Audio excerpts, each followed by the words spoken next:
അസ്സലാമു നമസ്കാരം. എല്ലാവർക്കും നമ്മുടെ പുതിയ വീഡിയോയിലേക്ക് സ്വാഗതം. ഇന്നത്തെ നമ്മുടെ റെസിപ്പി നല്ല ടേസ്റ്റി ആയിട്ടുള്ള ഒരു സ്വീറ്റ് ആണ്. റവയും പാലും തേങ്ങയൊക്കെ വെച്ചിട്ടാണ് നമ്മൾ ഈ ഒരു സ്വീറ്റ് ഉണ്ടാക്കുന്നത്. കുട്ടികൾക്കാണെങ്കിലും വലിയവർക്കാണെങ്കിലും ഒരുപാട് ഇഷ്ടപ്പെടുന്ന ഒരു സ്വീറ്റ് ആണ് കേട്ടോ. അപ്പോൾ നമുക്കത് എങ്ങനെയാണ് തയ്യാറാക്കുന്നതെന്നൊന്ന് നോക്കാം.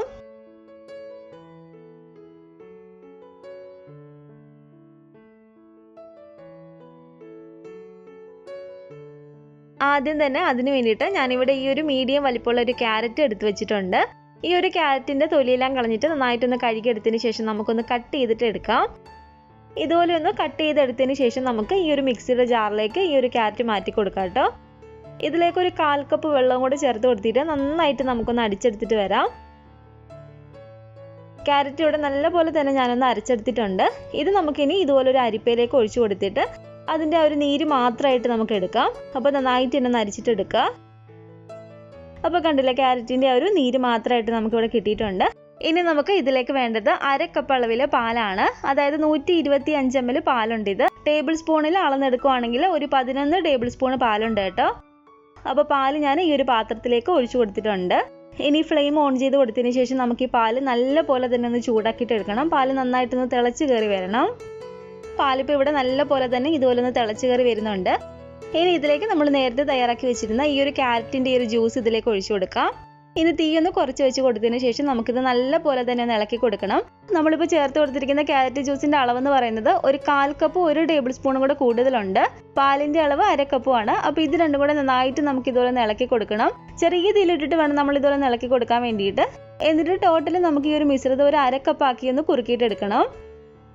അങ്ങനെ നമ്മളൊന്ന് കുറുക്കിയിട്ട് എടുക്കുന്നത് ആ ഒരു ക്യാരറ്റിൻ്റെ ഒരു പച്ച ചുവ മാറാനും പിന്നെ ഈ ഒരു മിക്സിന് കുറച്ചും കൂടി നല്ലൊരു ടേസ്റ്റ് കിട്ടാൻ വേണ്ടിയിട്ടുമാണ്. ഇതിലേക്ക് നമുക്ക് 1 ടേബിൾ സ്പൂൺ അളവിൽ പഞ്ചസാരയും കൂടി ചേർത്ത് കൊടുത്തിട്ട് നന്നായിട്ട് തന്നെ ഇളക്കി കൊടുക്കാം. ലോ ഫ്ലെയിമിൽ ഇട്ട് കൊടുത്തിട്ട് നല്ല പോലെ തന്നെ ഞാനിത് ഇളക്കി കൊടുക്കുകയാണ്.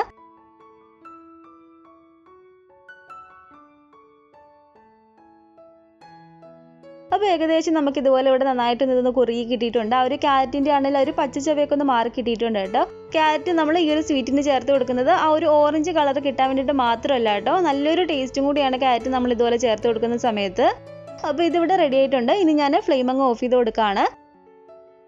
ഇനി ഇതുപോലെ വേറൊരു പാൻ എടുത്തിട്ട് അതിലേക്ക് നമുക്ക് ഒരു 50 ഗ്രാം ബട്ടർ ചേർത്ത് കൊടുക്കാം. ബട്ടർ നമ്മൾ ഇതുപോലെ ഇട്ട് കൊടുക്കുന്ന സമയത്ത് ശ്രദ്ധിക്കേണ്ട ഒരു കാര്യം, പാനിന് ഒരുപാട് ചൂടുണ്ടാകാൻ പാടില്ല. അതുപോലെ നമ്മളിത് ലോ ഫ്ലെയിമിൽ വേണം ഇട്ട് കൊടുക്കാൻ വേണ്ടിയിട്ടും. ബട്ടർ ആയതുകൊണ്ട് പാനിന് ഒരുപാട് അങ്ങ് ചൂടുണ്ടെങ്കിലും തീ കൂടി കിടക്കുകയാണെങ്കിലും പെട്ടെന്ന് അതങ്ങ് കരിഞ്ഞു പോകും. ബട്ടർ ഉരുക്കിയിട്ട് ചെറിയതായിട്ടൊന്ന് കരിഞ്ഞതുപോലെ ഒരു കളർ ചേഞ്ച് വന്നാൽ തന്നെ നമ്മുടെ ഒരു സ്വീറ്റിനും ഒരു ടേസ്റ്റിൻ്റെ വ്യത്യാസം നന്നായിട്ട് അറിയാൻ പറ്റും. അപ്പോൾ അതൊന്ന് ശ്രദ്ധിക്കാം കേട്ടോ. അപ്പോൾ ബട്ടർ ഇതുപോലെ നന്നായിട്ട് തന്നെ നമുക്കൊന്ന് മെൽറ്റായി കിട്ടിയിട്ടുണ്ട്. ഇനി ഇതിലേക്ക് ചേർത്ത് കൊടുക്കേണ്ടത് 1 കപ്പ് അളവിലെ റവയാണ്. 250 ml ഈ ഒരു കപ്പിൽ കറക്റ്റ് 1 കപ്പ് റവ ഞാൻ ഇതിലേക്ക് ഇട്ട് കൊടുത്തിട്ടുണ്ട്. ഞാനിപ്പോൾ ഇതിലേക്ക് ഇട്ട് കൊടുത്തിരിക്കുന്നത് വറക്കാത്ത റവയാണ്. അപ്പോൾ ഈ ഒരു റവയും ബട്ടറും കൂടി ചേർത്തിട്ട് നല്ല പോലെ തന്നെ നമുക്കൊന്ന് ഇളക്കി കൊടുക്കാം. പ്രത്യേകം നമ്മൾ ശ്രദ്ധിക്കേണ്ടത് തീ ഏറ്റവും കുറച്ചിട്ടിട്ട് വേണം ചെയ്യാൻ വേണ്ടിയിട്ട്. റവയും ബട്ടറും കൂടി ഇതുപോലെ ചേർത്ത് നന്നായിട്ട് ഇളക്കി കൊടുക്കുമ്പോഴത്തേക്കും തന്നെ റവ നമുക്ക് അത്യാവശ്യം ഒന്ന് സോഫ്റ്റ് ആയിട്ട് കിട്ടും. അപ്പോൾ ഇതുപോലെ ഒന്ന് ഇളക്കി കൊടുത്തതിന് ശേഷം കുറച്ച് റവ എടുത്തിട്ട് കൈ കൊണ്ട് തൊട്ട് നോക്കുക റവ ഒന്ന് ചൂടായിട്ടുണ്ടോ എന്ന്. അപ്പോൾ റവയാണെങ്കിൽ ഇവിടെ ചൂടായിട്ട് കിട്ടിയിട്ടുണ്ട്. ഇനി നമുക്ക് ഇതിലേക്ക് ചേർത്ത് കൊടുക്കേണ്ടത് നമ്മുടെ മധുരത്തിന് ആവശ്യമായിട്ടുള്ള പഞ്ചസാരയാണ്. പഞ്ചസാര നമ്മൾ ഇതിലേക്ക് ചേർത്ത് കൊടുക്കുന്നതിന് മുമ്പായിട്ട് മിക്സിയിലിട്ട് നന്നായിട്ട് പഞ്ചസാര ഒന്ന് പൊടിച്ചിട്ട് വേണം ചേർത്ത് കൊടുക്കാൻ വേണ്ടിയിട്ട്. അപ്പോൾ ഇതുപോലെ ഒരു 3/4 കപ്പ് അളവിൽ പഞ്ചസാര പൊടിയും കൂടെ ഞാൻ ഇതിലേക്ക് ചേർത്ത് കൊടുക്കുകയാണ്. 1 കപ്പ് റവയാണ് നമ്മൾ എടുത്തിരിക്കുന്നത്. അപ്പോൾ ഒരു 3/4 കപ്പ് പൊടിച്ച പഞ്ചസാരയാണ് ചേർത്ത് കൊടുക്കേണ്ടത്, പൊടിക്കാത്തതല്ല കേട്ടോ. പഞ്ചസാരയും കൂടെ ചേർത്തിട്ട് നല്ലപോലെ തന്നെ നമുക്കൊന്ന് ഇളക്കി കൊടുക്കാം. പഞ്ചസാരയും കൂടെ നമ്മൾ ഇതുപോലെ ചേർത്ത് കൊടുക്കുമ്പോഴത്തേക്കും ചെറിയ ചെറിയ കട്ടകൾ ഇതുപോലെ വരികയാണെങ്കിൽ നന്നായിട്ട് നമ്മളൊന്ന് ഉടച്ചിട്ട് കൊടുക്കുക കേട്ടോ. ഇതുപോലെ നന്നായിട്ട് നമ്മളൊന്ന് ഇളക്കി കൊടുത്തതിന് ശേഷം ഇനി നമുക്ക് ഇതിലേക്ക് ചേർത്ത് കൊടുക്കേണ്ടത് 1 കപ്പ് അളവിൽ ഡെസിക്കേറ്റഡ് കോക്കനട്ട് ആണ്. ഡെസിക്കേറ്റഡ് കോക്കനട്ട് ആയിട്ട് തന്നെ നമുക്ക് കടയിൽ നിന്ന് വാങ്ങിക്കാനും കിട്ടും, അല്ലെങ്കിൽ വീട്ടിൽ തന്നെ എളുപ്പത്തിൽ നമുക്ക് ചെയ്തിട്ട് എടുക്കാവുന്നേ ഉള്ളൂ. അപ്പോൾ ഒരു വീഡിയോയിൽ ഞാൻ ഡെസിക്കേറ്റഡ് കോക്കനട്ട് എങ്ങനെയാണ് ചെയ്യുന്നതെന്ന് കാണിക്കുന്നുണ്ട്. അപ്പോൾ അതിൻ്റെ ലിങ്ക് ഞാൻ ഡിസ്ക്രിപ്ഷൻ ബോക്സിൽ കൊടുക്കാം കേട്ടോ, നിങ്ങൾക്ക് വേണമെങ്കിൽ അത് നോക്കാവുന്നതാണ്. ഇതൊക്കെ നമ്മൾ ചേർത്ത് കൊടുക്കുന്ന സമയത്ത് ഫ്ലെയിം ഏറ്റവും കുറച്ചിട്ടാണ് കേട്ടോ ഞാൻ വെച്ച് കൊടുത്തിരിക്കുന്നത്.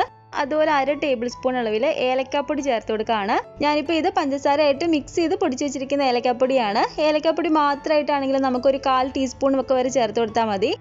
അപ്പോൾ ഇത് രണ്ടും കൂടി ചേർത്ത് കൊടുത്തതിന് ശേഷം നമുക്കിത് നല്ല പോലെ തന്നെ ഒന്ന് ഇളക്കി കൊടുക്കാം. നന്നായിട്ട് തന്നെ നമുക്കിതൊന്ന് ചൂടായിട്ട് കിട്ടണം. അപ്പോൾ തേങ്ങയും കൂടി ചേർത്ത് കൊടുത്തതിന് ശേഷം നമുക്കിതുപോലെ നന്നായിട്ട് തന്നെ ഒന്ന് ചൂടായിട്ട് കിട്ടിയിട്ടുണ്ട്. ഇനി ഇതിലേക്ക് നമ്മൾ നേരത്തെ തയ്യാറാക്കി വെച്ചിരുന്ന ഈ ഒരു പാലിൻ്റെയും ക്യാരറ്റിൻ്റെയും മിക്സ് കുറച്ച് ഇതിലേക്ക് ഒഴിച്ച് കൊടുത്തിട്ട് നന്നായിട്ട് തന്നെ നമുക്കിതൊന്ന് മിക്സ് ചെയ്തിട്ട് എടുക്കാം. ആദ്യം നമുക്കൊരു 2 ടേബിൾ സ്പൂണോളം ഒഴിച്ച് കൊടുത്തിട്ട് നല്ലപോലെ തന്നെ ഒന്ന് ഇളക്കി കൊടുക്കാം. ഈ ഒരു മിക്സ് നമുക്ക് കൈ കൊണ്ടൊന്ന് ഉരുട്ടിയിട്ട് എടുക്കേണ്ടതാണ്. അപ്പോൾ ഇതിൽ ചെറിയൊരു നനവ് പോലെ വേണം, എങ്കിലും നമുക്ക് കൈ കൊണ്ട് നന്നായിട്ട് തന്നെ ഒന്ന് ഉരുട്ടിയിട്ട് എടുക്കാൻ പറ്റത്തുള്ളൂ. ഇതുപോലെ നമുക്ക് കുറച്ച് മിക്സ് ഒഴിച്ച് കൊടുത്തിട്ട് നന്നായിട്ട് തന്നെ ഇതൊന്ന് ഇളക്കിയിട്ട് എടുക്കാം. ലാസ്റ്റ് ഞാൻ കറക്റ്റ് എത്രയാണ് ഒഴിച്ച് കൊടുത്തിരിക്കുന്നത് പറയാം കേട്ടോ.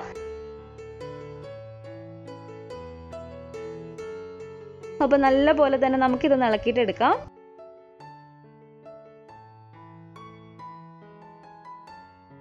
അപ്പോൾ നിങ്ങൾക്കിത് കാണുമ്പോൾ മനസ്സിലാവും കുറച്ചും കൂടി നന്നായിട്ട് നനഞ്ഞിട്ട് നമുക്കൊന്ന് ചെറുതായിട്ട് വെന്ത ഒരു രീതിയിലാണ് കിട്ടിയിരിക്കുന്നത്. നല്ല പോലെ തന്നെ ഇതൊന്ന് ഉടച്ചിട്ടും കൂടെ കൊടുക്കാം കേട്ടോ. ഞാനിപ്പോൾ നമ്മൾ തയ്യാറാക്കിയിട്ട് എടുത്ത് ഈ ഒരു മിക്സ് ഫുൾ ഇതിലേക്ക് ഒഴിച്ച് കൊടുത്തിട്ടുണ്ട്. ടേബിൾ സ്പൂണിൻ്റെ അളവിലാണെങ്കിൽ കറക്റ്റ് ഞാനൊരു 10 ടേബിൾ സ്പൂൺ ഇതിലേക്ക് ഈ ഒരു മിക്സ് ഒഴിച്ച് കൊടുത്തിട്ടുണ്ട്. അതായത് ഒരു 1/2 കപ്പ് അടുത്തുണ്ടാവും. അപ്പോൾ ഇതുപോലെ നമുക്ക് നന്നായിട്ട് തന്നെ ഇത് ഇളക്കിയിട്ട് കൊടുക്കാം.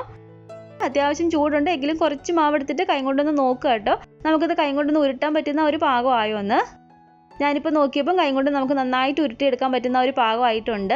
റവയൊക്കെ ആണെങ്കിലും നന്നായിട്ടൊന്ന് വെന്തും കിട്ടിയിട്ടുണ്ട്. ഇനി നമുക്ക് ഫ്ലെയിം അങ്ങ് ഓഫ് ചെയ്ത് കൊടുത്തേക്കാം. അപ്പോൾ ഇനി ഈ ഒരു മിക്സിൻ്റെ ചൂട് ഒരുപാട് അങ്ങ് പോകുന്നതിന് മുമ്പായിട്ട് തന്നെ കുറച്ച് നെയ്യ് ഇതുപോലെ കയ്യിൽ തൂത്ത് കൊടുത്തതിന് ശേഷം നന്നായിട്ട് നമുക്കിതൊന്ന് മിക്സ് ചെയ്തിട്ട് എടുക്കാം.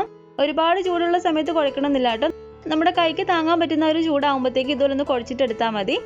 ഒരുപാട് ചൂട് പോകുന്നതിന് മുമ്പായിട്ട് തന്നെ നമ്മളിത് കുഴച്ചിട്ടെടുത്താലേ നമുക്ക് കറക്റ്റ് നമുക്ക് വേണ്ട ഒരു ഷേപ്പിൽ നമുക്ക് ഇതാക്കിയിട്ട് എടുക്കാൻ പറ്റത്തുള്ളൂ. അപ്പോൾ ഇതിവിടെ അത്യാവശ്യം നല്ലപോലെ തന്നെ ഞാനൊന്ന് കുഴച്ചെടുത്തിട്ടുണ്ട്. ഇനി ഇതിൽ നിന്ന് കുറച്ച് മാവ് ഇതുപോലെ എടുത്തതിന് ശേഷം നമുക്ക് കൈ കൊണ്ട് നന്നായിട്ടൊന്ന് ഉരുട്ടി കൊടുക്കാം.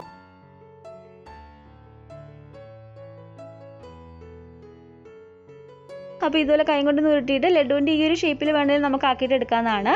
ഞാൻ കൈ കൊണ്ട് ജസ്റ്റ് ഒന്ന് പ്രസ് ചെയ്ത് കൊടുക്കുന്നുണ്ട്.